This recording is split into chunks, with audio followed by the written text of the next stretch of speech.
Hello guys, and welcome to a random video I just decided to put up. So, yeah, I've been a lot of my time recently has been taken up playing a new MMO that I pre-ordered. It'll be released, I think, May 1st for the US and May 3rd for the UK, but that is in retail stores. If you buy it online, I think everyone gets it May 1st. But if you pre-order, I think you get to play the game a little bit earlier. So, yeah, over this weekend I've been playing Terra Online, and it's a neat game. I mean, the questing, if you've played traditional MMOs like WoW, the questing is pretty much exactly the same. The only big difference that makes me kind of like this game a little bit more is because of the real-time action combat, where you have to actually be active in the combat. I mean, if you play as any type of melee type character, you actually have to get close and hit them, and the hitboxes are quite good.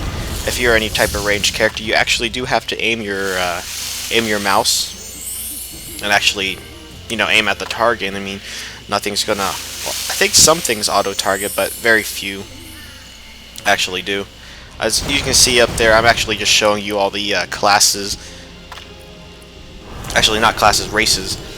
Each race, I think only 3 of them don't have a male and female counterpart, but the other ones do, and each race can play as any class. There's no limitations to that, so just choose the one that you find aesthetically pleasing to you. I chose Castane, not because it's aesthetically pleasing, but because of a few minor stats about it.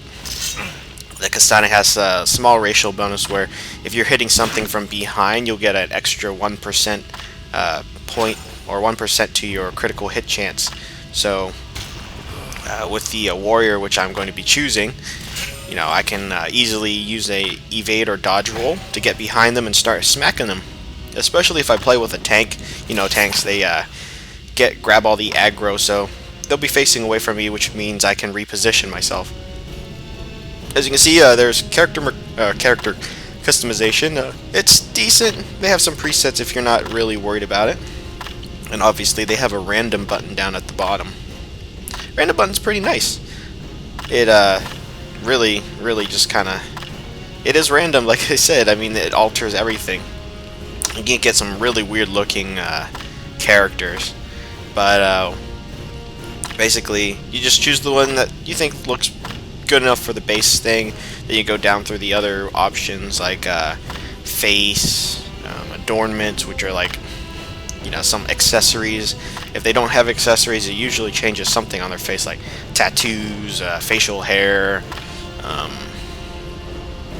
know the Papori you saw earlier, the little beaver looking thing. Those are just animals. I mean, basically you can make it look like basically any animal. I mean, it's beavers, dogs, cats, pandas. So if you don't want to play WoW for Mr. Pandaria, you can make a panda here. But yeah, there's one of the dogs you can actually give him a smoking pipe, which was pretty awesome. I think one of them has a monocle too. Oh well. Believe it or not, the Elin, which was the little girl-looking class, is actually racially related. I think they're the same species almost. It's a little weird, closely related. Don't know how that is, but whatever. We're good. So yeah, I'm still going through the customizations here. As you can tell already, this is post commentary. I don't know if I can record live. I mean, I'm recording this off Fraps. If you don't know, I didn't want to do it live because I don't know if at all that it would actually support. Well, actually be able to record well with another program running in the background. I'm just trying to make sure I have enough resources to run Fraps and the game at the same time. I'm running the game at like 1280 by 720, so when I render this out, it's going to be in the native resolution, so it shouldn't take too long.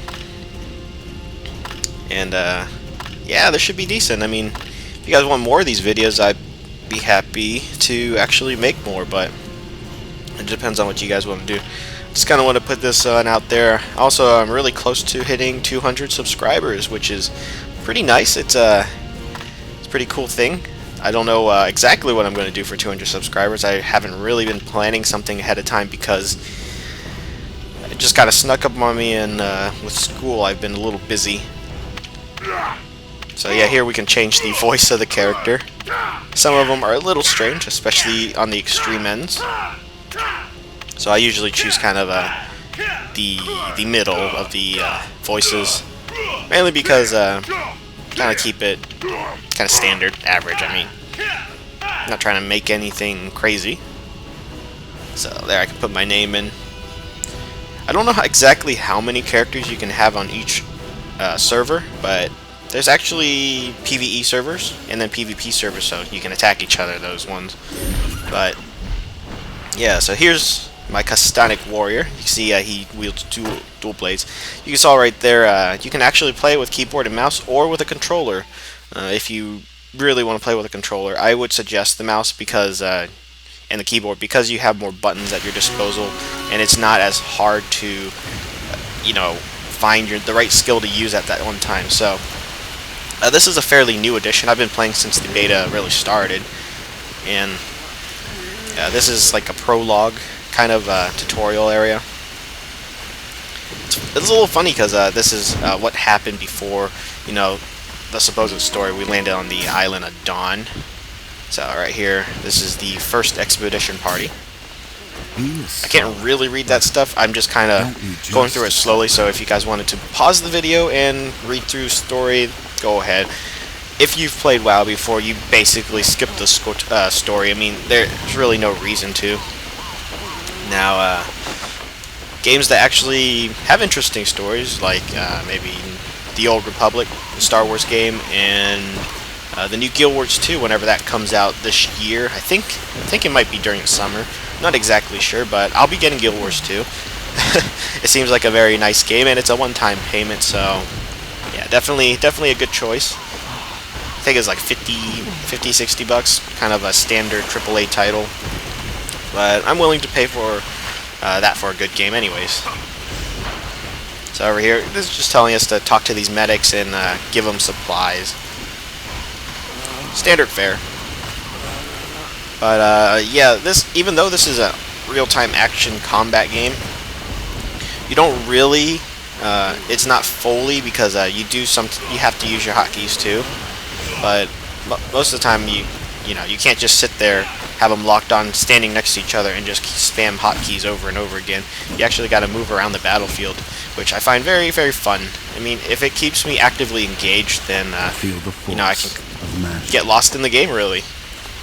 I played WoW. I played the trial version till like level 20.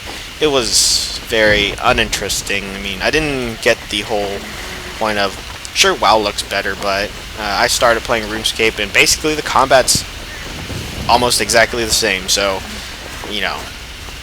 very, very lame. I played RuneScape for like 3 or 4 years and just got tired, but that was in my teenage years, and not having money to buy any high-end computers or a lot of games for consoles, and it was definitely something I chose because it was also free to play, which meant I didn't have to pay a subscription fee to actually keep playing the game. Although I did play the membership stuff for a little bit. It was not that expensive, actually. It's just $5 a month. I mean, any kid could scrounge at $5 a month. It just depends if your parents are willing to let you use their credit cards to actually subscribe. But it's a lot easier nowadays with the time cards that you can just head into GameStop and buy. So yeah, that's very nice. But back to TERA. This is an action MMO. It is subscription based. You can't just play this for free. You have to. The cost is about $15 a month. Not exactly sure what World of Warcraft is at right now. It's been forever, and I don't really care much about the game. I do have a couple friends that play it, but they don't talk about it too much.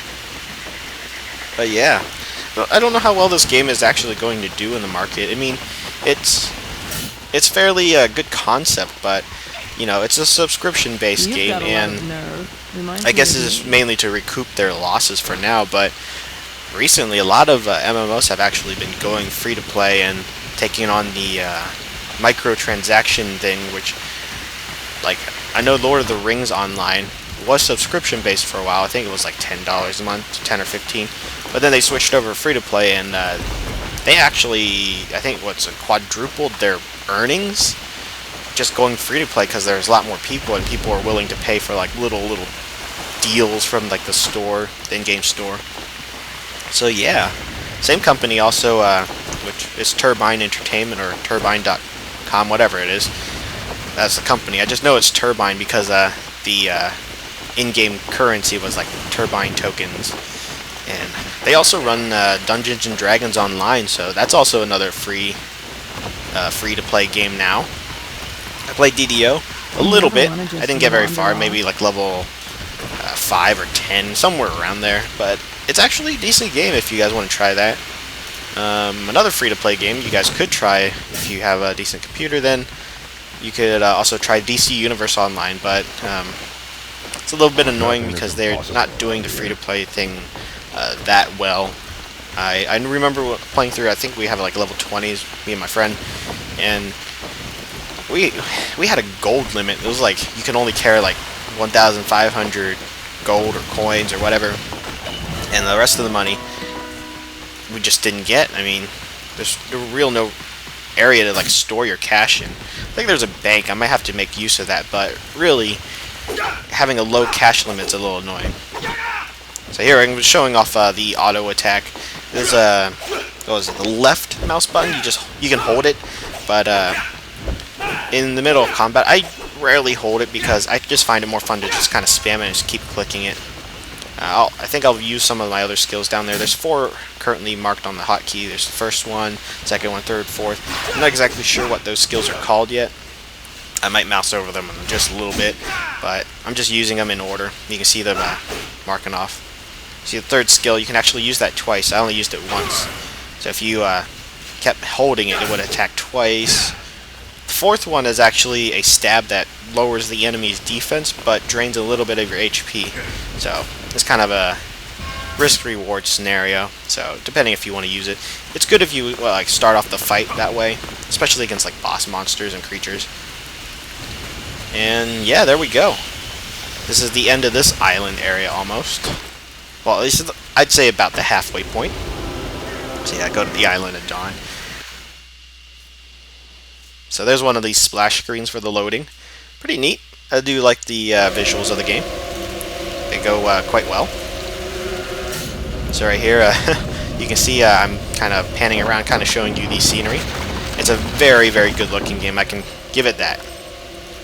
But yeah, there's actually swimming, but not actually as a gameplay mechanic. You just kind of travel across if there's water.